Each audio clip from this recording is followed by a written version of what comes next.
Why do we have to always be joined by Prune Productions, by the way? How dare you? Is that on your marriage certificate? It's on my birth certificate. You making eggs? Yeah, because I freaking ate dinner and it's taking too long, and I didn't want to wait till it was done.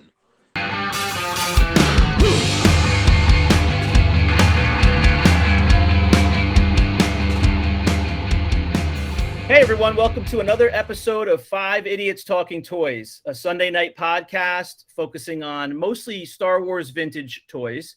And we're here together again today, but we are without our fearless leader and babysitter, John Walden. He is at the Cincinnati Toy Show this weekend, so I think he's having too much fun to worry about jumping on the computer.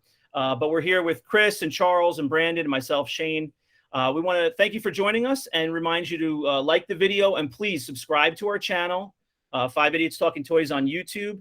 You'll be notified of our new episodes every Sunday night at 9 p.m. Eastern Time. And you can also check us out in a bunch of other places, Spotify podcasts, Apple Podcasts. And we have a new Facebook page. So please follow us on Facebook and you'll be notified of the episodes there and anything that's coming up. And we are going to have a giveaway in the very near future. So definitely follow us on Facebook to be part of that giveaway. Hey, guys, how are you? Charles, what's up tonight? Hey, what's going on, Shane? How you doing? Good, good. Again, we're here without our without the eldest member of the Five Idiots, right? So we're going to roam free tonight, just kind of check in with everybody and see what's going on in the world of vintage toys. Charles, hey, Christopher. I actually, John, before I wanted to know, where he was, and then the last time I saw him, he was laying down in the gutter from drinking all day, so he wasn't able to make the show, unfortunately. Yeah, I don't think he's much of a day drinker. I think maybe it got the best of him. Either that, or he spent all of his life savings at the toy show, and now he's, I don't know, he's just roaming the streets, wondering what to do with himself. So guys, what's been going on this week? What's new? Have you gotten anything new for the collection? What have you been looking for? What's going on? I actually, I recently picked up an early bird kit. It's sort of a grail piece for me. I always wanted, an early bird, but they're just so much money. And I was finally able to get one at a good price. And my friend David sold it to me, put me on a nice little payment plan. So it doesn't, I could pay it off a little as time goes on. Nice, nice. Now that's a graded piece. Is that? I know that you have it in acrylic because I saw the picture, but yeah, it's a graded piece. The baggies got graded in 85. The paperwork got graded in 85, but the box got graded at 50. So eventually over time, I'll find a better box. I'll just upgrade it, hopefully to like an 85, and I'll get, straight 85s, hopefully. That's what my plan is. Nice. So what will you do there? Will you look for a whole new piece that has a nicer box in the graded, graded in the acrylic, or would you possibly look for that single piece and send it in to get redone? Yeah, well, that's actually the problem that I'm coming across, because most of the people that are selling the whole kit together. So if I really want to upgrade my box, I have to kind of buy the whole kit and lay out all that money and then keep the box and then sell off all the pieces. That's kind of where I'm at right now. If I want to get like a really mint box, how many people are really owning just an early bird box with nothing else willing to sell? There's not many people. Yeah, I have 5 in my drawer right now, ready to go. Brandon's got the biggest drawer that we've ever heard of. There's quite a few things in there that we found out. He just has unlimited figures in there waiting to unleash onto the public. Like that episode on Seinfeld where the family's like living in the drawers in Kramer's apartment? Yes. That's the way it is here. Is the drawer of Boba Fett's down low, or is it up high so the kids can't get to it? He's waiting for that. Waiting for that show. Top shelf. Top shelf. He's waiting for December. He's waiting for December to hit so Boba can explode. Yeah, I actually sent some stuff into CIS this week. Also, recently, I sent in about 6 items the other day, but I paid express grading for 5 of them because I just don't want to wait, for their time. So I should have some nice items coming back. I'll show them on the show when they come in. It should be another week or so because I paid for the express grading. So now, have the last that you've heard, has the express grading been that quick of a turnaround? Have they I know that at one point it was a little bit behind.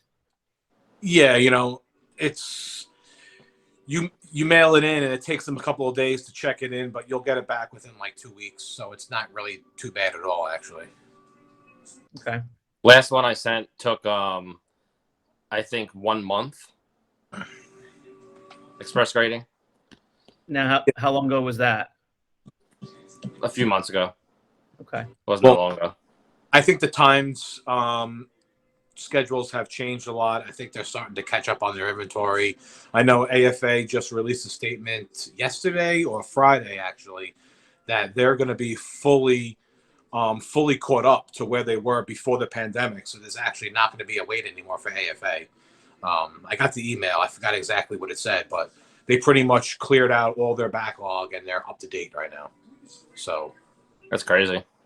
Yeah. Did they stop at one point in accepting new pieces? Did they put a freeze on that at all? Am I misremembering that?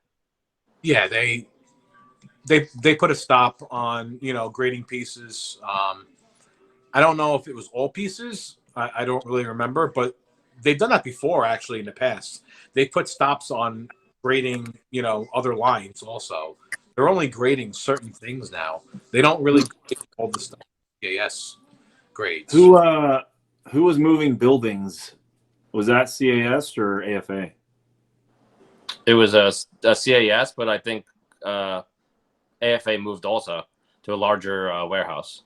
Okay, maybe that's why it paused. Yeah, I think I remember reading something about that. Yeah, I know CAS definitely moved to a bigger warehouse. There's actually a video on YouTube. You can actually see them switching the warehouses and seeing how much bigger this one is. Hopefully, they get put up backlog. They threw all the submissions in a big bin. I saw that. Oh God, where's this YouTube video of that? They treated it like it was the Cater Factory in Asia. They just threw all the figures into a bin and kicked them across the room. There actually is a video out there that does exist. I just haven't spent the time to look for it, but you will see a video of just people in a factory, and there's just figures, like piles of them in each bin.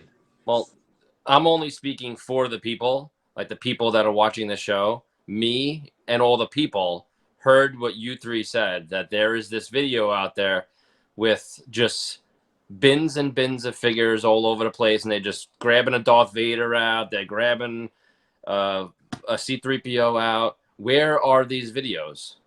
Hey, don't lump me into that group. I said that I saw like a black and white photo of them with a pile of, like Vaders on the desk or table in front of them. So I just knew that they were like just all just piled up. But Okay. I want to see this video as well. I can't. So find it went from 5 idiots to 3. Now there's only 2 idiots now that actually saw this. Well, No, I saw a picture. Somebody on the IC posted a picture of a desk with bins and some old lady working on figures and putting where's them the YouTube in the mops. video? The YouTube video is the one that was sent out about the Letty factory and the interview with the Letty lady.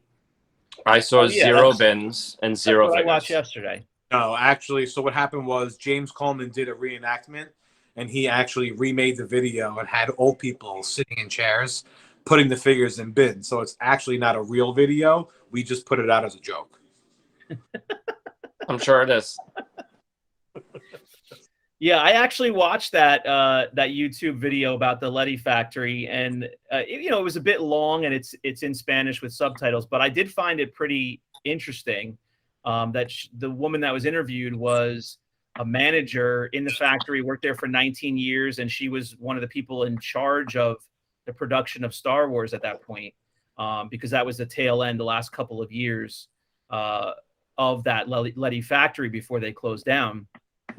And she did answer some questions, too, about the overstock stuff.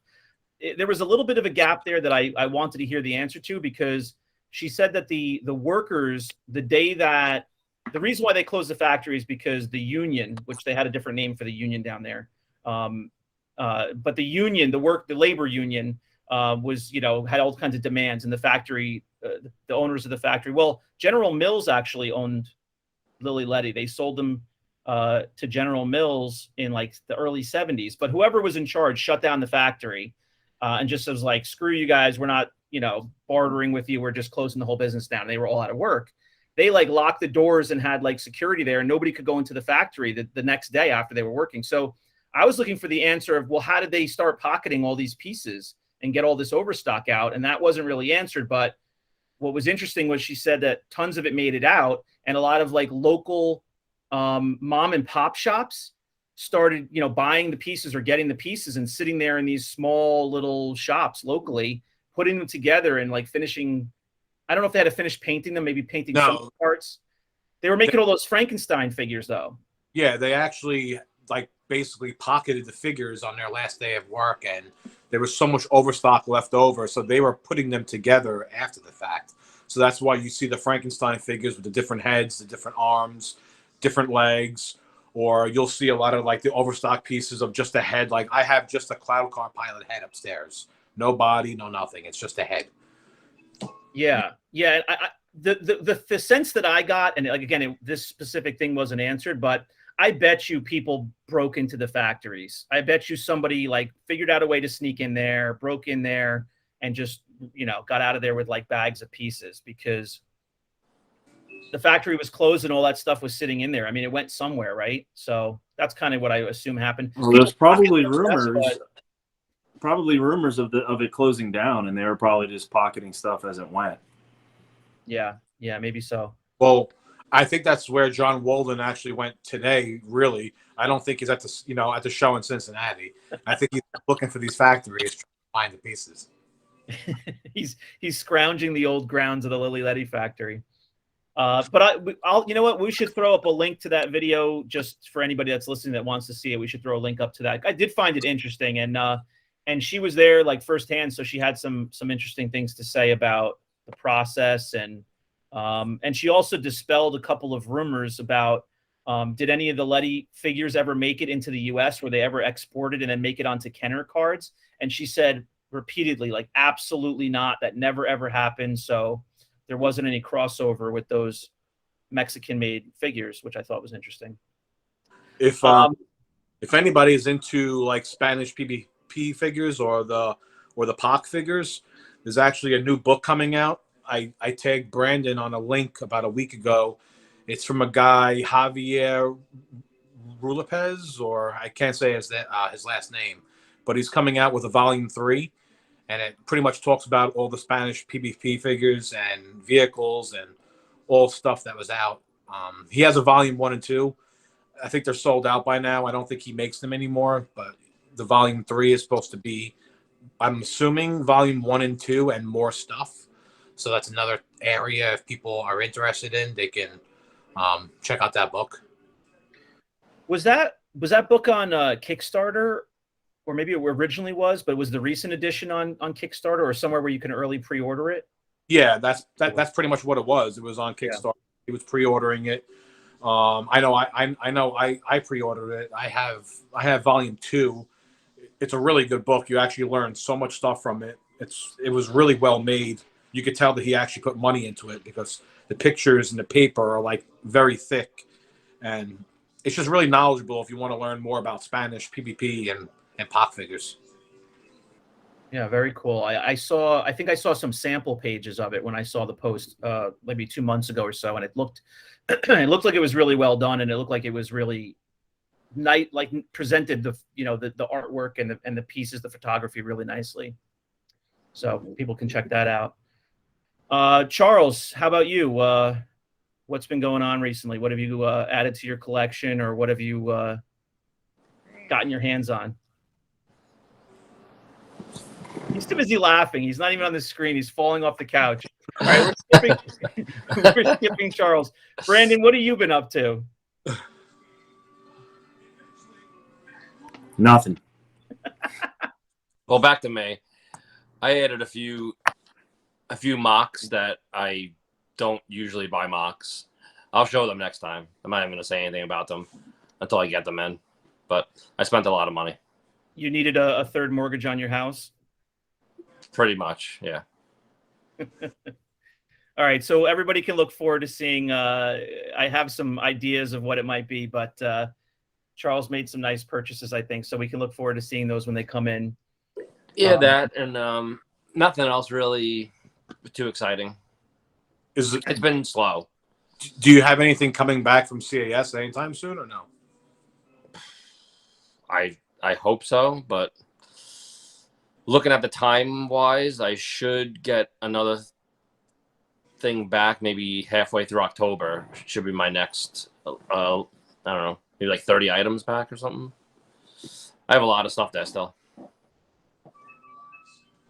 I know John Walden is waiting and stuff too, right? I know he's been kind of checking his account and watching, and he dropped some stuff off in person at ICC Con. So I already got that stuff back. And so did I actually got all my stuff back from Nashville too. I don't know. I'm still waiting on his. So somebody thinks if you had a paid membership, you got your stuff back faster. That's what they're trying to look at. Well, I got my stuff back.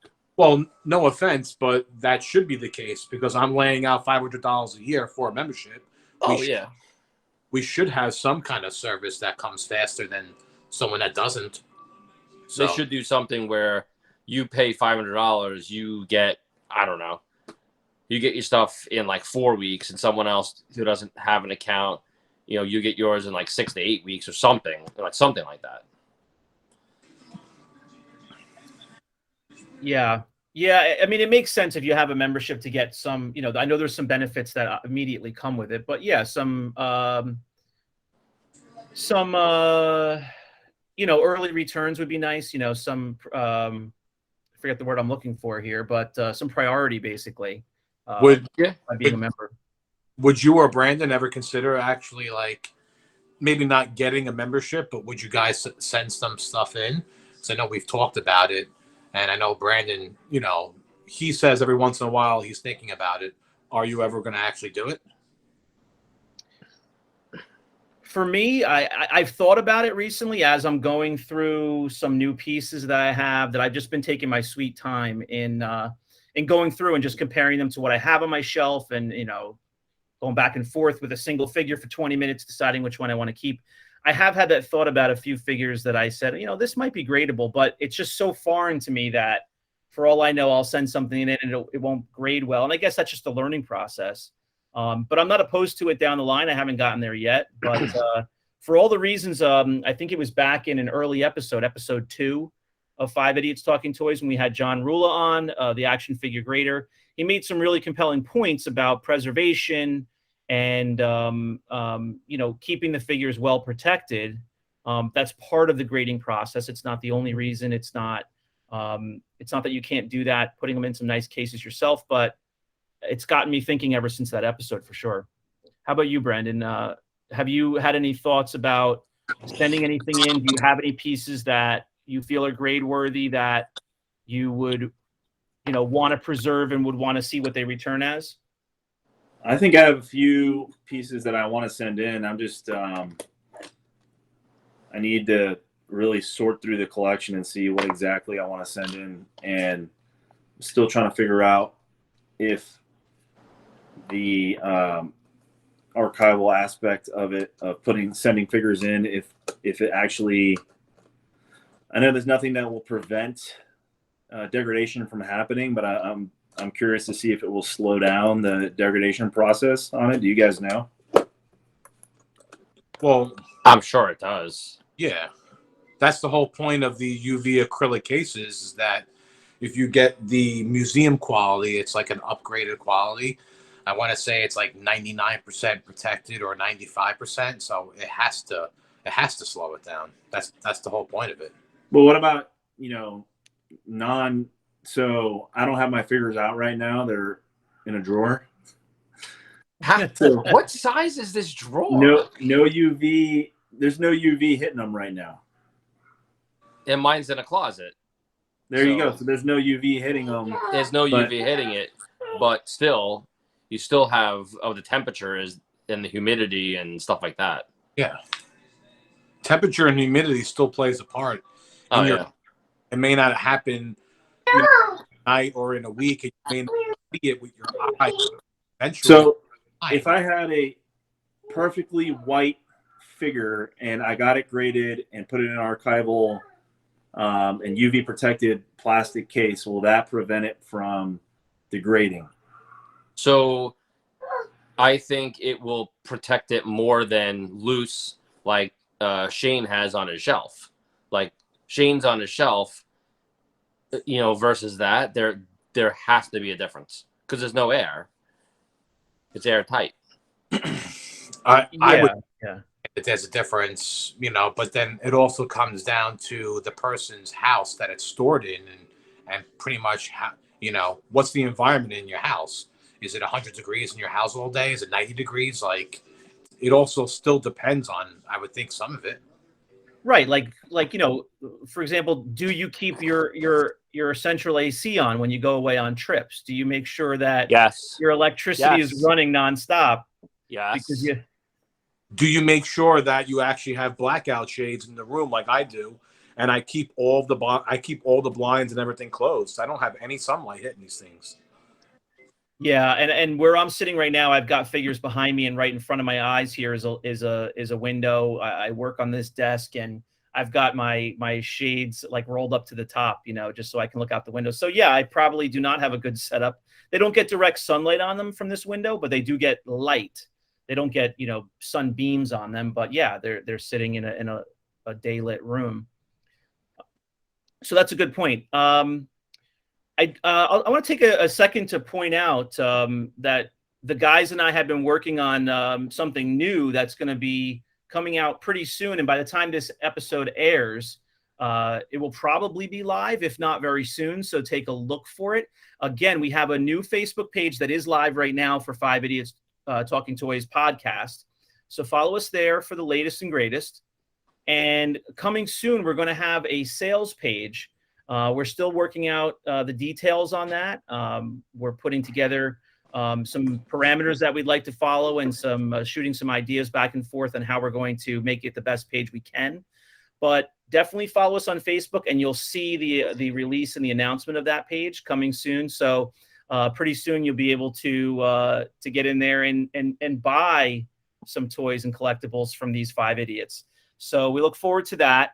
And we are going to announce a giveaway for the podcast as well really soon. So also, stay tuned for that as well. And you can do that by subscribing to the YouTube channel and following our Facebook page. So I wanted to get that kind of announcement out to let everybody know while they're watching this episode. What else is going on, guys? What else do we want to talk about? John's not with us tonight. Brandon's wrangling a little one that's hitting bedtime on the West Coast there. I mean, all I've got new is what's behind me right here. I told you guys a little earlier, I've got my Imperial shuttle. That's what I was going to ask you, Shane. The people want to know, how many boxes do you have that just aren't looked through? Like, you have a load of boxes that you placed an order or whatever somewhere, and they just stacked up in the corner? You didn't even look through them? They were. I was bad over the summer. I was ordering stuff, and between my dining room and my front hallway, like in the corner, is just a mass pile of boxes. And it was stuff that I was ordering stuff to have some fun and do some live sales. I was ordering stuff for my own collection. So I ordered this shuttle that's behind me right here, and it literally sat in a box. I cracked the box open. It was wrapped in bubble tape. I kind of barely looked at it, and it just sat in a box in my dining room for like 3 or 4 months. And when I first ordered it, I knew it was missing like 3 or 4 pieces. And so then very quickly, like a week later, I found another one that was also missing some pieces, but had all the pieces that I needed. So I ordered a second one. So that they both sat for all this time. I broke it out like maybe a month ago, and took it all apart, cleaned it all up, and just finished it this morning, put everything back together. And it's 100% complete. The stickers are pretty decent. So I'm really happy with it. It's nice and white. and it's a nice addition to my collection. I'm a sucker for vehicles because I wanted them all when I was a kid, and I only had a few, a handful of them. So that was my big addition. But it was fun for the first time, really taking apart a vintage Star Wars piece. I mean, I have a lot of figures, and I do have some ships. I have some snow speeders that I wanted to do the same thing with, piece together, and I just never got into it. But that was fun, unscrewing the piece and seeing how it works inside and getting the motor to work that didn't work and all that. So I have a good question for you. So you're taking apart vehicles, putting them together. What are you doing with these extra parts? Is this something that you would be selling on our new selling page when we release it? Yes, I could do that. I was kind of undecided. Should I resell? Should I repiece back together a shuttle that was missing 5 or 6 plus pieces and try to sell that? I mean, that's not really very desirable. And I know that there's been in some of the collector groups, there's been some discussion about, should you, take apart vintage stuff and sell the parts? Like, should you part it out like a car? And I don't have a problem with that because there's plenty of people that need 1 or 2 pieces to finish their vehicle or their play set. So yeah, that's what I'll probably be looking to do is take those pieces and see if I could find anybody who needs them to help them finish their shuttle. By no means do you want any vintage to go by the wayside. So if somebody's got something incomplete, that's how they could get theirs completed. So you're gonna sell it on our new site? Yeah. Once we have it, we were working it out, right? We're talking about how we want to set that up and how we're going to operate it, and really coming up with some ideas on how to make it a great page. But I've got a bunch of stuff that I've already started putting aside that I think would be really good for the site. Have you guys been doing the same? I'm sure we're going to have a lot of attractive collectibles. I have, which also leads me right into Brandon. If you go through your drawers and you have some, loose figures that you don't want, are you going to be putting that on this new site? Yeah, I've been saving up for it. I got a lot of stuff I can list on there for sale. I've been, same thing like Shane, I've been hoarding boxes, and I got a funny story about that we can talk about later, but I would not recommend leaving boxes unopened for a few months. Yeah, I had that same concern. I love it. How many people just walk through that door? 3. It's like the viral videos back when COVID first started. All the people working from home, and like there'd be somebody in their underwear in the back, or a kid come in dancing in the middle of a meeting. He's been attached to me all day, so. That's all good though. That's what it's all about. Yeah. That's a good thing. Yeah. The other day, I don't want anybody else, which is I'm fine with. It's my Chris and my plan is working. Our plan to move away with everybody. Yeah, we're actually planning on moving to Florida, so that's actually our big plan. Well, I told you guys, my wife is constantly online looking at houses near John Walden and all over Georgia and South Carolina. And I'll make you guys not move right now. Florida. You're going to bring your collection, your Star Wars collection, to Florida. It's like 137 degrees every single day. So here's my answer. The humidity is what does it. It's not the temperature. I'm selling my collection, and that's what's buying the house in Florida.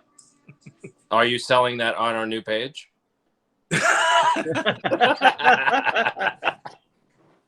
Everything will be for sale on the new page. I actually got on Brandon's case about like a week ago, I would say, where I was like telling him, I was like, dude, you got like 70 Yodas. Like, it's time to maybe like cut 50 of them loose. You don't need that many. People want these Yodas. You have to get them out there. Every single one that I have is a different color. You have 70 different colors. He's got 70 different mistakes. He's got 70 Yoda variants. Remember, there are no variants. Just a mistake. That's a lot of Well, I like all the mistakes. Brandon's got 1 Yoda and 69 mistakes. All I know is that he's been talking about this draw for the past year, and we have yet to see what this draw looks like, smells like. I just want to see something about it. What's the size of the drawer? the figures Shouldn't in the this be a safe. whole You're like, episode? how big is your safe? What's the size of this drawer? Is it like 9 feet long and it's like a whole wall? You just yank a drawer out? Or? Well, no, it's part of this old furniture that I bought a long time ago. That I have everything in, and it's got multiple drawers. It's like a dresser. It's like a cartoon. You pull the drawer out. It's a small drawer, but you pull it out, and it just keeps coming like 90 feet out the wall. That's a whole episode. Yeah, Drawer by there should be drawer. an episode called Brandon's Drawer, right? Yeah. Just like there should be a Charles Closet episode. I have the closet, but the closet's small, though. It's not going to be a long episode.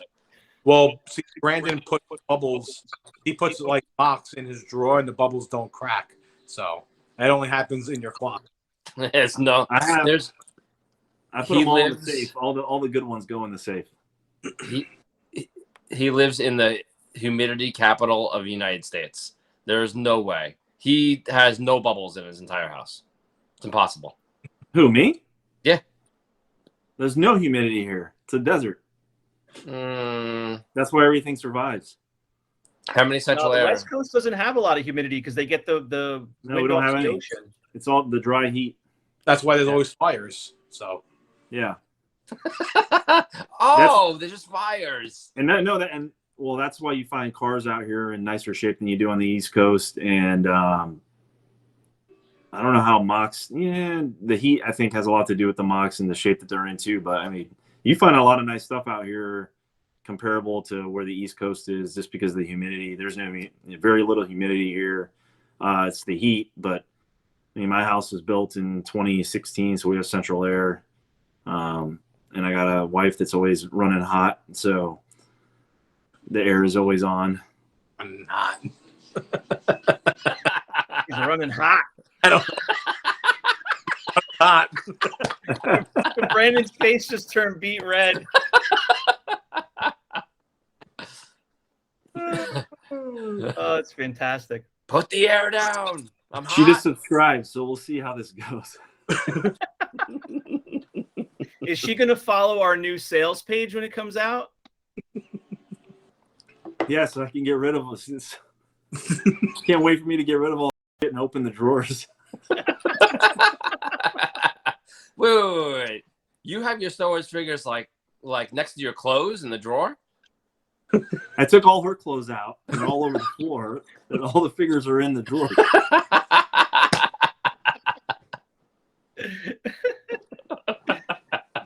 So basically, instead of having a drawer of like underwear and socks and pajamas and shorts, one drawer is Yoda, one drawer is Bosk, another one's Boba Fett, And then blue snag. Can't forget the blue snags. green snags, the green snags. Yeah. How many blue snags do you have? At one point, I had 4 or 5. I sold a few. So his wife used to have a drawer full of lingerie, and now it's just like Lobots. Oh God. Just a whole drawer of Lobot. So speaking about Lobot, and this is like an actual, like a serious question. You're putting together a full run. I have a full run myself. I'm sure, Brandon and Shane have. You don't like Lobot. You hate him more than anything, but you're going to put him in the collection, aren't you? Yeah, for free. I have to get one that's mint for free. But that's not hard to do. It's $10 for a mint Lobot. I haven't seen one yet. I have 5 or 500 probably. Do you have near mint plus? I have 2 Lobots that are really nice. So actually, like how many pluses is that? 5 pluses? Where's the plus limit? So how many pluses equals a mint? Is that like Only near 2 mint pluses plus allowed. to the 7th power, or how does that work? Near mint plus is off the bubble. uncracked limbs. Off the bubble, out of the bin with the old lady grabbing all the Darth Vaders out of the bin. I mean, That's near mint plus. You run a slippery slope and you start calling figures near mint plus. I mean, there's no grading scale anywhere. People are just making it up. leave that for the actual toy graders to come up with their number, and that's just subjected to whatever the grader is thinking at that point in time when he's actually looking at your figure. But I mean, if you post pictures of a figure or like a video or see it in person, it's in the eyes of the beholder to determine what is near mint or mint. Not every figure that came off the bubble is a mint figure because they were all thrown in a bin. I mean, look, I've seen maybe 2 or 3 Death Star droids on the card, and their eyes are still screwed up, or their shoulders are still scratched up, or there's still, imperfections in the chrome on the figure. So, I mean, not every figure that comes off the bubble is going to be mint. It depends on the person that's looking at it. There goes page. Brandon just killed it. Say that again. What did you say? I said, there goes our sales page. Brandon just killed it. So well, what? You can delete all this crap. It's fine. You have to say the condition, because if you just throw a figure up and you put $60, what is it? Is it near mint? Is it like nice? Is it not nice? Like you have to write something next to it. In really nice shape. Speaking of Death Star droid, I've just come to believe after the couple dozen that I've seen in person, I think it's just a poorly made figure out of the whole lineup. I don't think it's bad. I just think that whatever the chrome, the metallic they used, it's not. It's everyone I see is different. They're matte. They're like worn. There's not many that are so shiny like C-3PO. And the black paint, I don't know if it was just a poor paint that they used for that type of metallic finish, or if the application was just universally poor. But there's always something wrong with them. I mean, have you guys seen many that are just exactly how you would want them to be? Whoever was painting it was definitely blind. They could not see. All of them are bad. I told you guys weeks ago on a prior episode when we were talking about condition of figures, I think that's actually one of the most underrated figures that the price should be a lot higher if you find a good example of, because even when you see graded examples, you rarely see 85 and up. Rarely. You won't even see 85. You always see 75s, 80, and that's about it. He's a really hard one to find in good condition. Well, Chris sold me one, and it looked like it's mint, and it is, I don't know. We'll see what it is. It's still at CAS now, but yeah, I agree with Christopher. If you can find a really, really nice example, it should be more expensive than it is. And if you guys remember what my memory is, going back like 4, 5, 6 months, like back into the spring, beginning of the summer, I feel like at one point the price did start to rise on him. When there were nicer examples available. And I said to myself, oh, I need to get a nicer one, and it's starting to get more expensive now. But I feel like that's kind of come and gone. But yeah, I mean, you can buy it for $20, but it's going to have problems with it. And that's why Charles said earlier that when you're listing a figure, no one really wants to put a condition, but you have to, because a Death Star droid can be $30 all day long. But if you list him for $50, the people need to know, why is he 50 and why is this one 30? And you know what? I'm listing it for 50 because he's freaking perfect, and you just don't find him like that in that condition. Yeah. You also get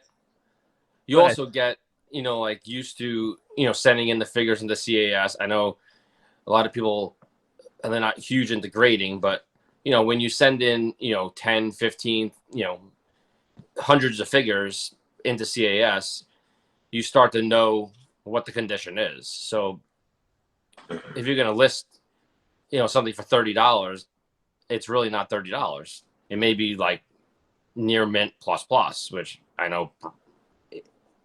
Yeah, see, that one is. Brandon, that say one's something. Nice, but how on you? We can't see it. You got to say something. How are the limbs, Brandon? Is it like a wet noodle? So I bought this one at a flea market, and and I know the guy that I was buying it from, and his limbs are okay. His arm And his legs, but oh, I knew it was a wet noodle. It's garbage. But look at the paint.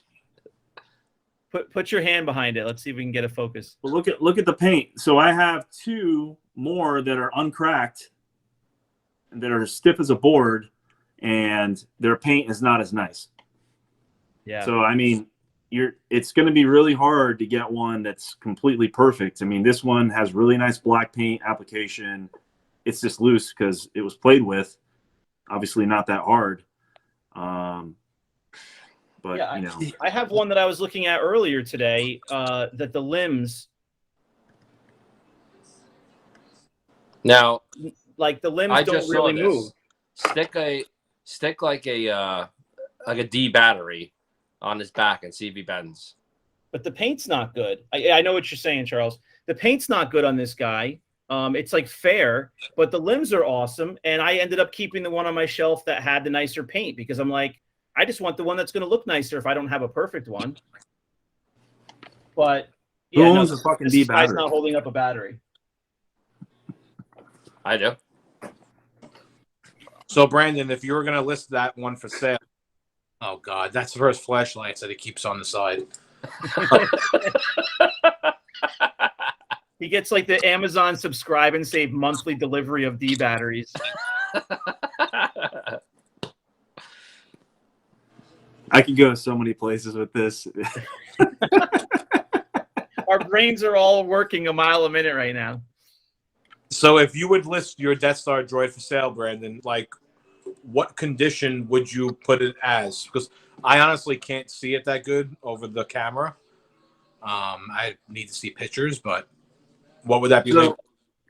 I mean, obviously, yes, you have to put a condition on a figure when you list it for sale, right? Because a lot of people can't see the pictures that well. They're on their phone or they're, multitasking and whatever. So you have to put a condition of the figure on there, but somebody's near mint plus plus compared to another person's near mint plus plus is not going to be the same. So I know Charles and I are probably the most anal people when it comes to figures. I know Christopher probably is as well, but when somebody says their figure is Shane's not plus. Oh, you're saying Shane's not, or no? I'll admit I'm not on the level with you guys because I mean I'm just kind of getting to the end of finishing my run and I've been able to upgrade a bunch of figures, but no, I have a lot of figures on my shelf that are not gradable. I don't even like anal when it comes to condition or anything like that. But me and my brother have just been doing this for so long, literally since like the 90s. I used to send stuff into AFA back in 2002 and 2003. So I'm just so used to like sending stuff in and like predicting grades and what this one would grade and stuff like that. It's just, from doing it for a long time, to be honest with you. But your near mint plus compared to somebody else's is not going to be the same. No, I think it's going to be your near mint plus is probably going to be a lot better than some other guy that's brand new, because the him and near mint plus plus is like a figure with very minor flaws, some paint. So someone will make a purchase and they'll look at the figure and they'll say, you know what? He doesn't know what he's talking about, and he'll skip that person. And he'll just stick with the person who's like, wow, yeah, that's exactly what I want. Well, I want to relate this conversation over to the offline conversation that we've been having lately, the five of us as friends. In setting up this page, it's not meant to be a toy store. It's meant for us to pass some items through our collection, we buy some collections and because we're looking for certain things, and then we have items to pass on to somebody else.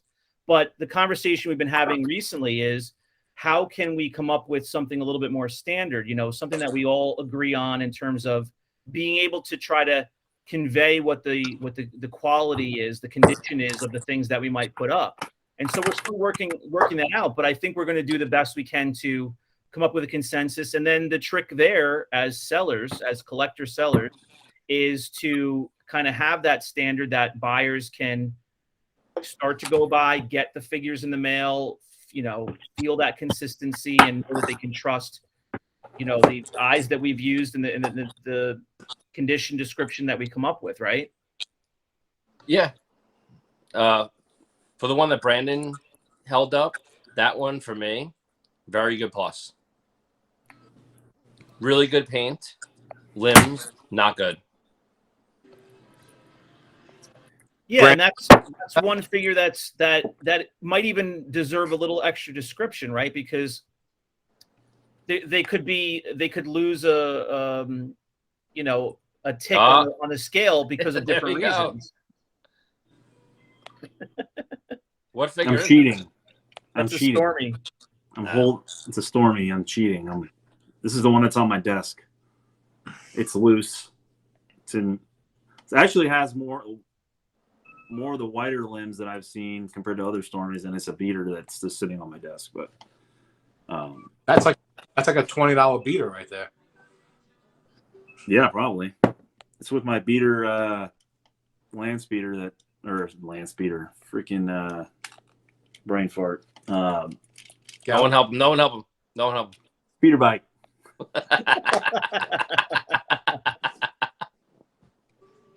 I bought this for $1 somewhere. Is there any flaps? Awesome. No, it's got nothing, but $1, it couldn't go wrong. There are deals out there. Just got to search.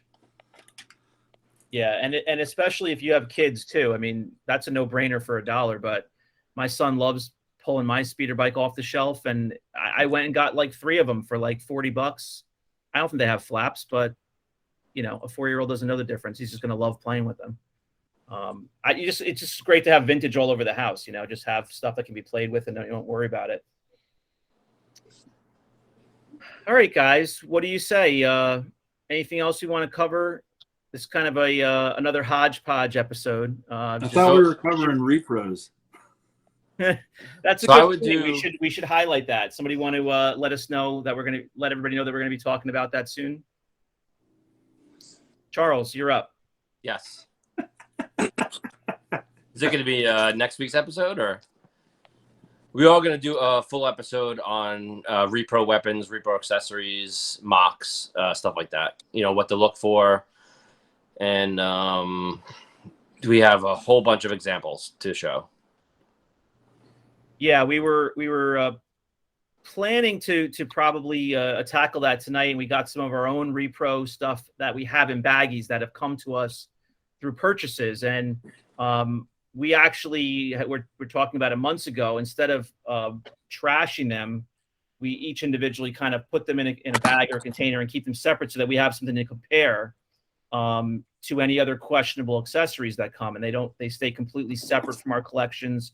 They don't go anywhere near anything that we sell. We keep them marked, but yeah, we're going to do that. We're going to break out those weapons and accessories, and we decided kind of at the last minute tonight to wait for John Walden to join us, because he really is very knowledgeable on the subject as well. So I think Charles and John can go back and forth pretty well on that topic, and we can kind of chime in as well. And right before we go, instead of "Where's Waldo?" "Where's Walden?" Write in the comments where you think he is, because no one here knows where he is. So just make a guess. Yeah, I'm going to go ahead and say that if somebody guesses properly, that John Walden's going to have to send them a figure. But I don't know what the answer is. I don't know where he is tonight. So that's good. That's a good one. Mention in the comments tonight where you think John Walden is. We're recording. It's Sunday, October 10th today. So let's find out where John Walden was on Sunday after the Cincinnati Toy Show, and we'll see if he can send a little prize out to the winner. All right, guys. This was a good chat. Thanks very much for hanging out with me, and I'm happy to hang out with you guys anytime. Want to remind everybody to like our video, share our video. Please spread the word and let everybody else know who is a fellow collector with you about our show. Subscribe to the YouTube channel so you can be alerted of the new episodes every time they come out Sunday nights at 9.